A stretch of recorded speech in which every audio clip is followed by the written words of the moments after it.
Hello and welcome to this special episode of the NextGen Planners Examarama podcast. And in this episode, we're going to talk all things AF1.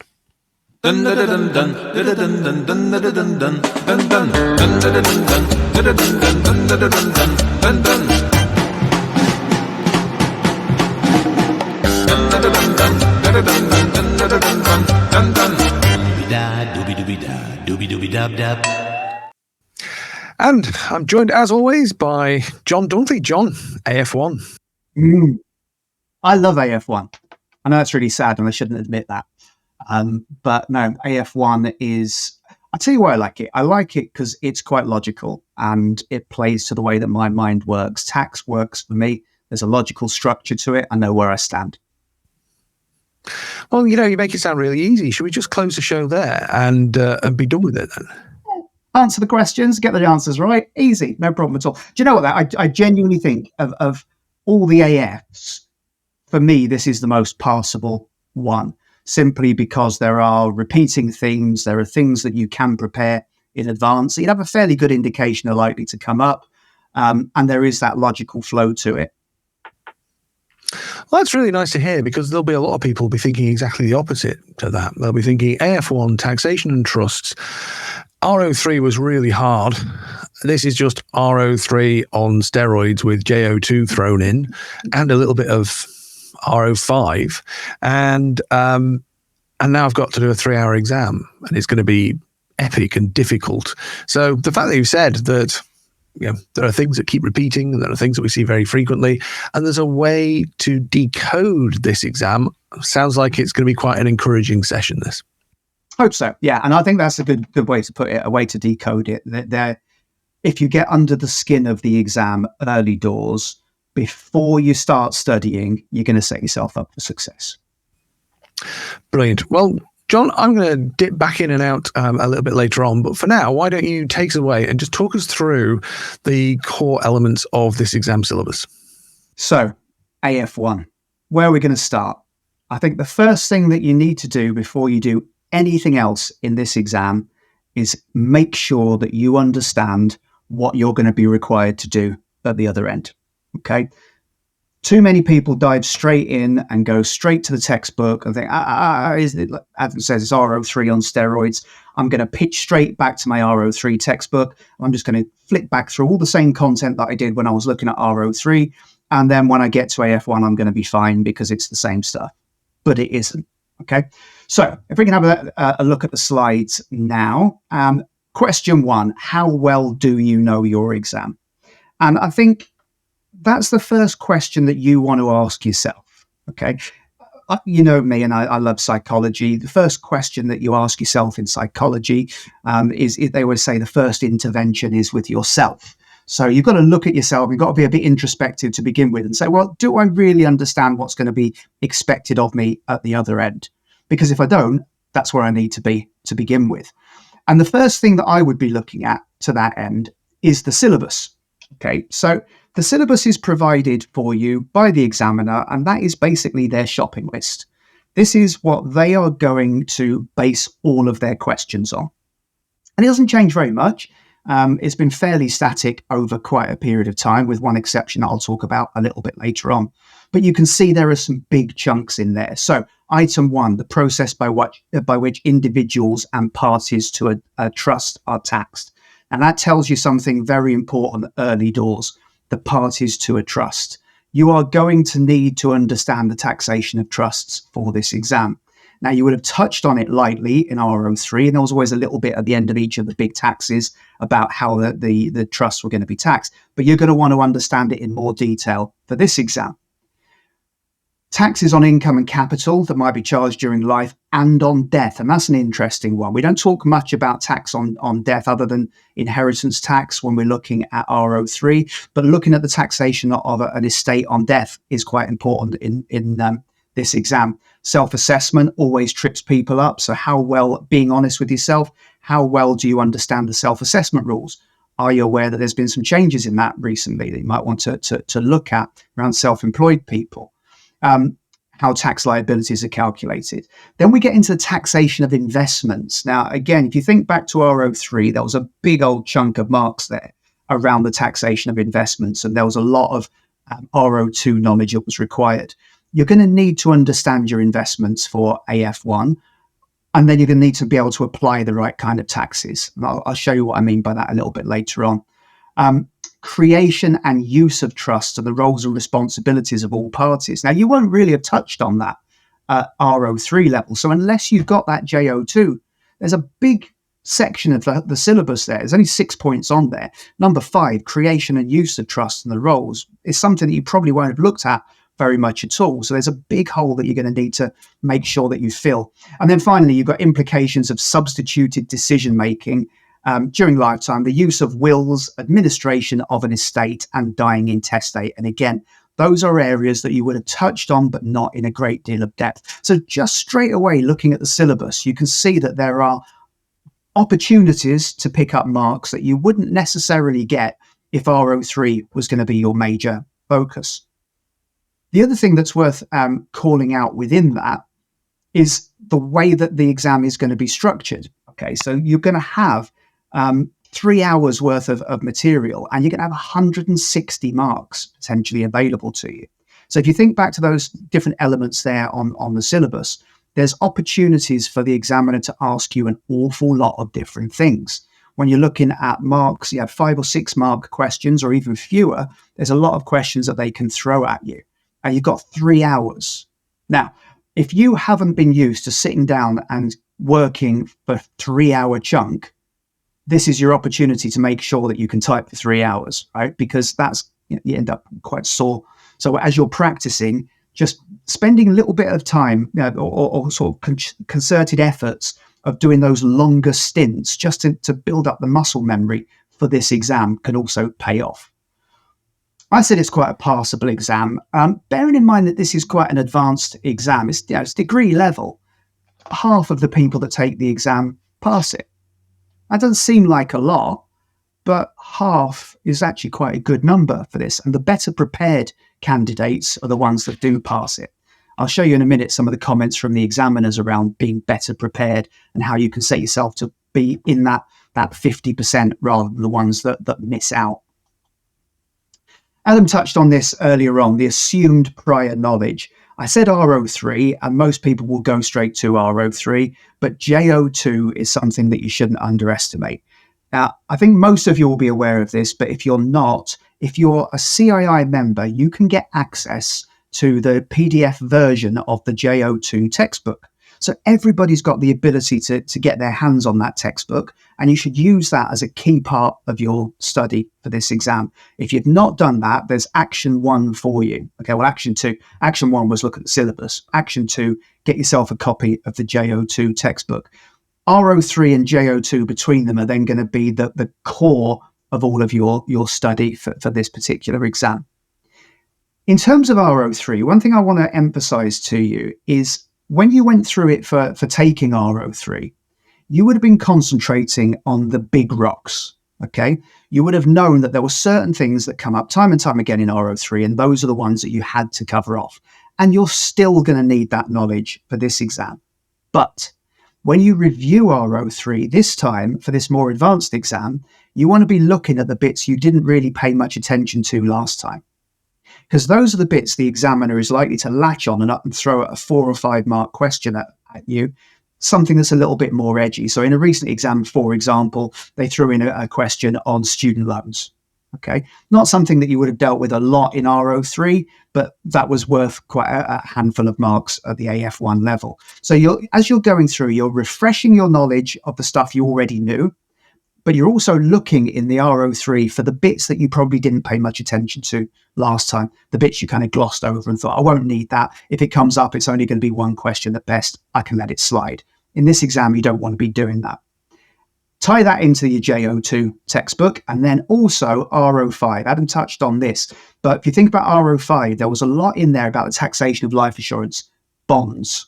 Okay, at AF1, you might get asked about taxation of life policies. You might get asked about the taxation of bonds, chargeable events, top slicing, all that kind of stuff. And that lives in the R05 textbook. Okay, so you're going to want to make sure that you're covering off all of those different elements.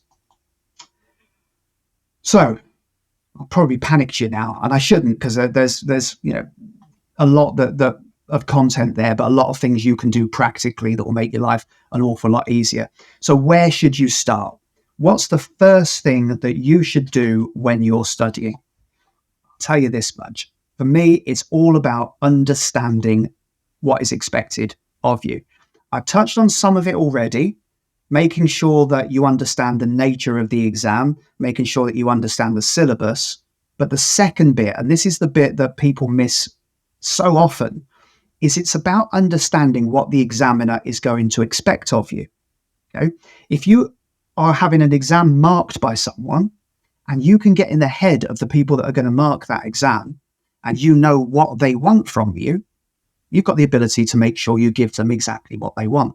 And if you give them exactly what they want, guess what? They're going to give you the marks. Okay. So is there a way that we can do that? Well, yeah, there absolutely is a way that we can do that. And that way is your examiner's guides. Okay. Give you a couple of homework points already. Homework point 3 is get your hands on as many exam guides as you possibly can. Okay. They are absolute gold dust. These, unlike at the RO level, where the examiner just gives you an exemplar, something that broadly represents what the exam might look like, these are all actual exams that have been given to students. Okay, so you've got the actual exam and you've got the model answer. And one thing I will say is that the model answer is a model answer. Okay, so the examiners do emphasize within the exam guide that there are other ways of getting full marks. The example they give you is just one way that you would have achieved full marks. So if you're working through them and you're answering it, I didn't quite get that. That's not the end of the world. You might still be on the right track, but that is at least one version of the answer that would have picked up full marks. But there's more than that. And what most people do when they pick up those exam guides is they look at the questions, they look at the model answer, and they think, right, okay, I know where I am now. And that's all they do. But that misses out on the most useful thing about the exam guides. And the most useful thing about the exam guide is the examiner's commentary. The examiner's commentary is literally the chief examiner going through the results that they've had from all the candidates that took that paper and saying, candidates did this really well. We liked that. We want that. Candidates did this really badly. That's not good enough. And what we expected was this. Sometimes they'll even say, this was so badly answered that we're going to ask it again. Brilliant. They're literally telling you that that is an area that they're going to come back to and they're going to ask you some questions about. Okay. So when you're going through those exam guides, do not miss the exam commentary. Now we're about coming up to the point where we're going to take a quick break. When we come back from taking that quick break, I'm going to walk you through some examples of that examiner's commentary, just so you can see exactly what I mean and how valuable it will be.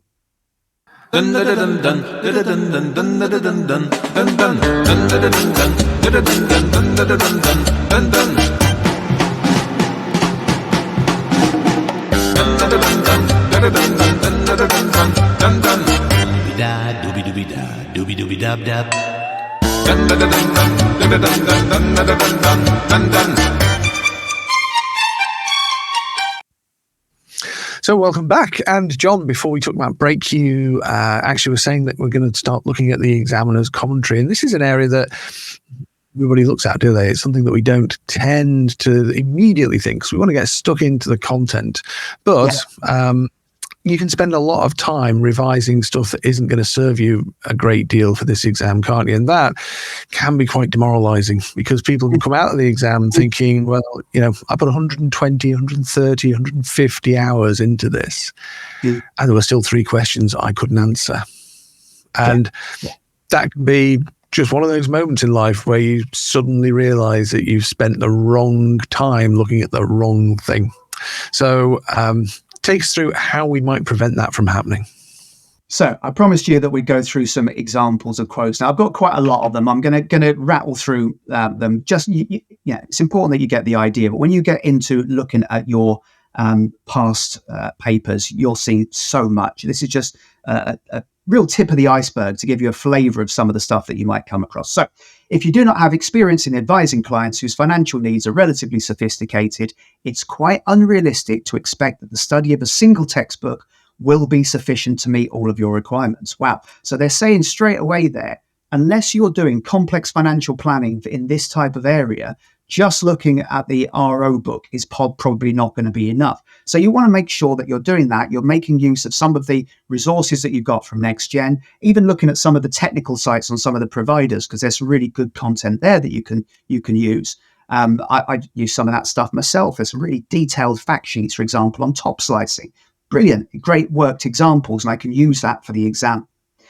Over several exam sessions, we've seen less detailed answers to questions in general. That means many candidates miss relatively straightforward marks across the syllabus. Important to read the question and answer it fully, considering the number of marks that are available. Now, that's just to set you up for when you're practicing your study. Firstly, state the obvious. Right? Stating the obvious picks you up marks. And it also gets your brain whirring, and it starts the process of finding relevant information in your head. So state the obvious and then build up a logical answer that goes underneath that. So, look at, if it's a 6-mark question, you want to make sure that you're giving enough content for 6 marks. Normally eight bullet points is what I'd be shooting for there. Questions relating to trusts continue to cause problems for candidates at this level. Areas that continually show weakness will continue to be tested until candidates are able to demonstrate consistently this knowledge is improving. There you go. That's what I said earlier on. They're telling you there, we're not happy with the way that you're answering questions on trust. So guess what? We're going to keep asking you them. That tells you that you need to make sure that you're studying trusts at a reasonable level, because you can have a pretty good idea they're going to keep coming back to it. That's gold dust. That type of information is the examiner saying to you, I am going to ask you questions on this subject. If you don't revise that, then you know that you're going to miss out. Parts of question 1 had been examined before. There was a calculation that's been asked several times, and many candidates were still unable to perform it correctly. If you're using those exam guides as part of your study, you're going to see those common themes. You're going to see the way that the examiner asks you questions, and you're going to spot the common threads. You'll be able to make sure then that when you're targeting your study, you're making sure you're picking up all those areas that do come up time and time again, and that you're absolutely confident in answering them.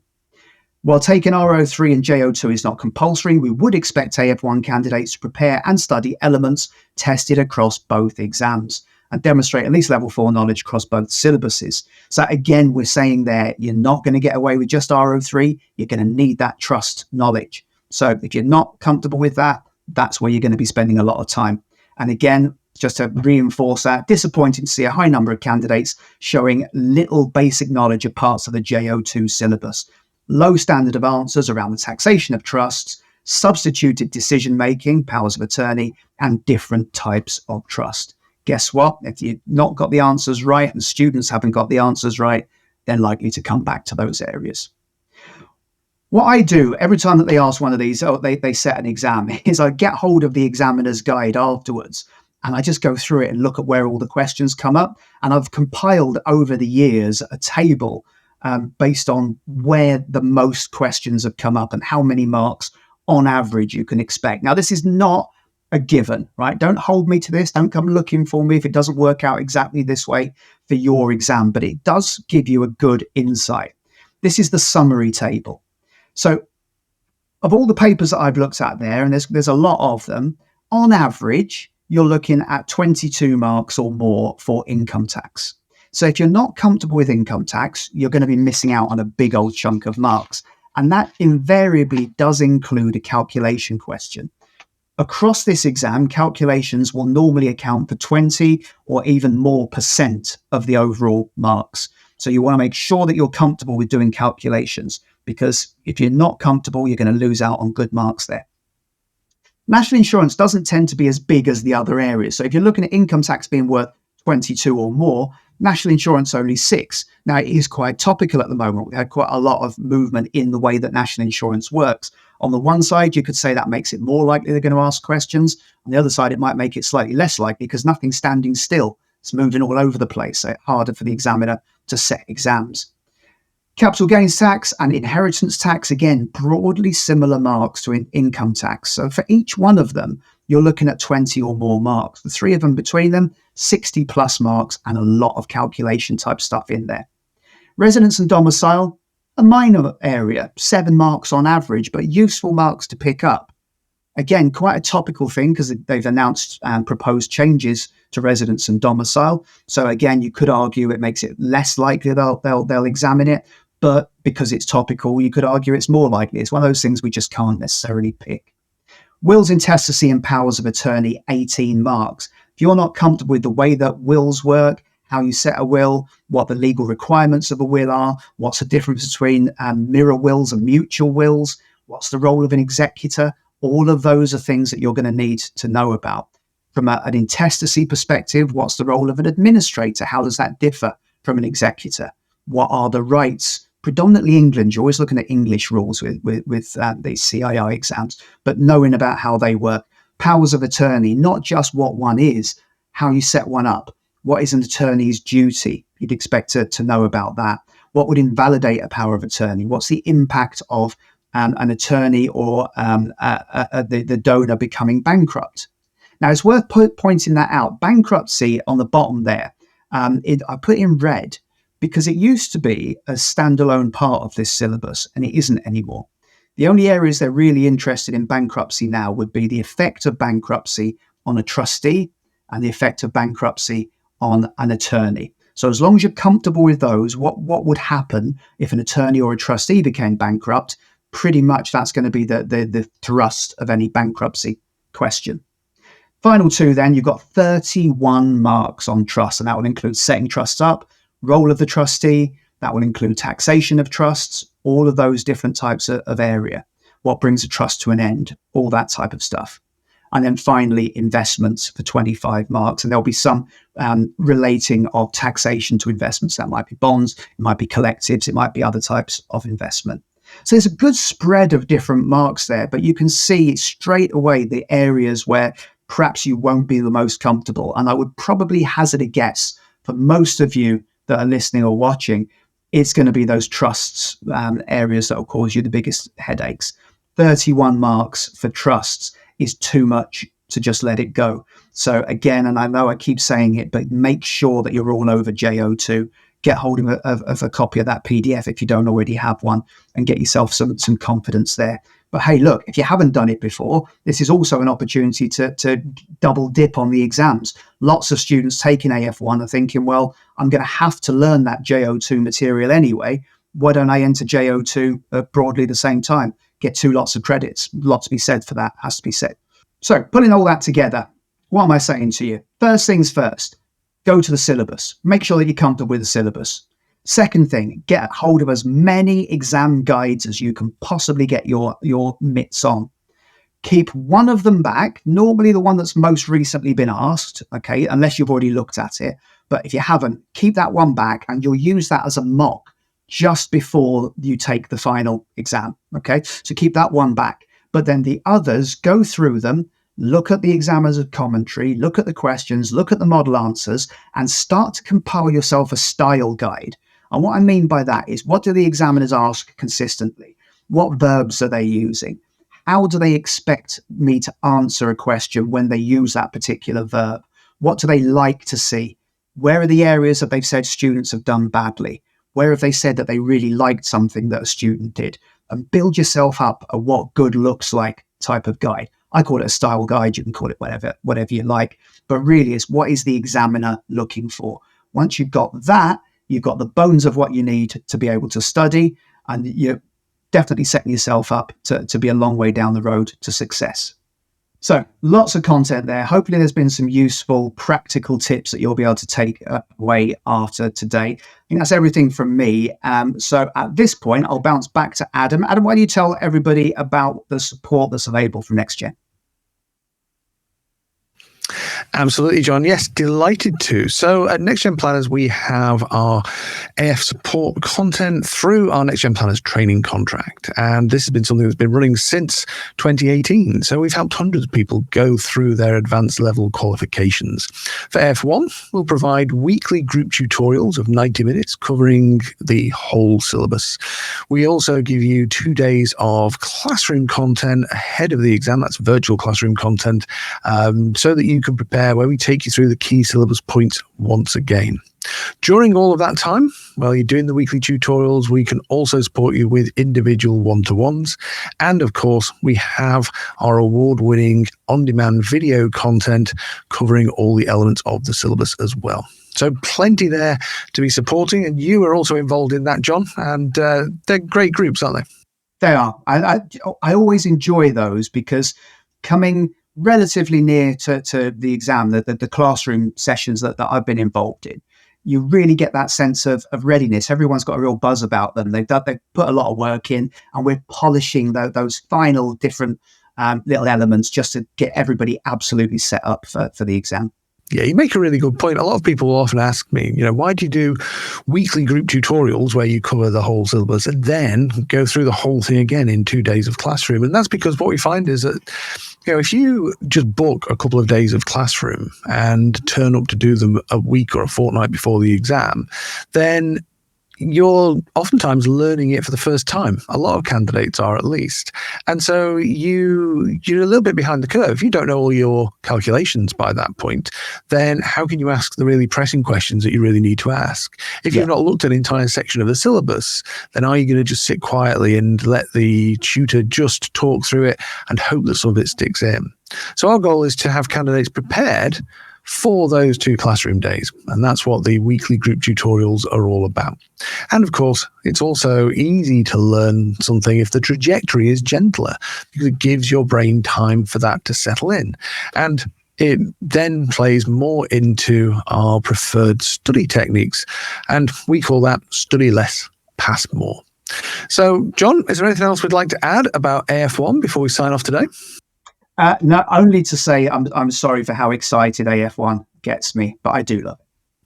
I also would like to apologise on behalf of John for how excited AF1 gets him. But for those of us who found AF1 to be a great challenge, we know that it can be a challenge, but we're here to hopefully make it that little bit, or at least make that a little bit more sense of it. And as I said at the beginning, to decode the AF1 exam. So please do get in touch. You can message us at contact@nextgenplanners.co.uk or find us on the website, and we'll be very happy to answer any questions you might have.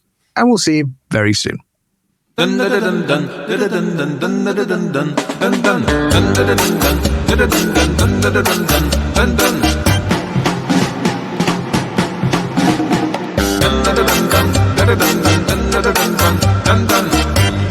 doobie-doobie-da, doobie-doobie-dab-dab.